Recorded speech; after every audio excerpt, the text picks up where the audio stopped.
Thank you, Jen and Keith. And here we are at the Princeton Children's Book Festival. We're here with Lesa Cline-Ransome, who will be sharing 5 tips on the dialogue for children's book. Lesa, how are you today? I'm great, thank you. It's a pleasure to be here. Thank you for being here. Let's start with tip number 1. So tip number 1 for me is you should always vary sentence structure. You have to have a variety of sentences within the book to make it interesting and creative. Okay, so dialogue is action. Is vivid pictures more descriptive and more satisfying to our readers, especially a child? Absolutely, yes. I think it really brings the book to life. Gotcha. Yes. And tip number 2? Tip number 2 is to read. I think that's the most important tip of all 5. I think all writers read a lot. And by reading, you gather a greater understanding of how dialogue is created, how plots developed, how characters are formed. So those things are really important. And on to our tip number 3. You should listen to the way your characters speak.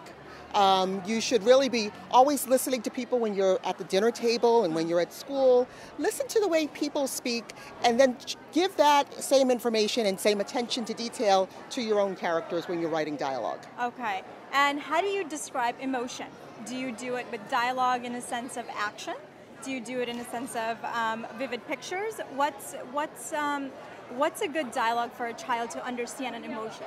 Well, I mean, what writers always say is you should show and not tell. So you really have to engage the reader by using descriptive language and drawing them in that way, rather than saying perhaps this person was angry or this person was sad. Show them through the words and through the dialogue that you're using. Yeah. So for our viewers out there, listen and read.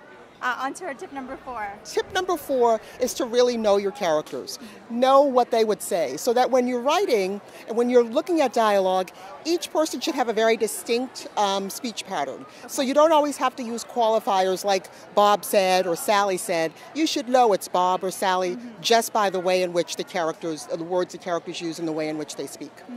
Is it okay for a reader not to know exactly what's going on at every single moment? Is that okay?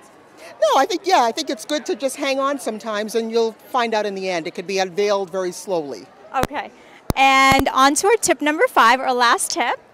Last tip is read your writing aloud. In my household, I take my writing and I go read it to my husband, to my kids, to my dog. I read it to everyone in the household so that I can hear what it sounds like and I can get feedback about my writing. Thank you so much, Lesa. Thank you. It's been a pleasure. Thank you.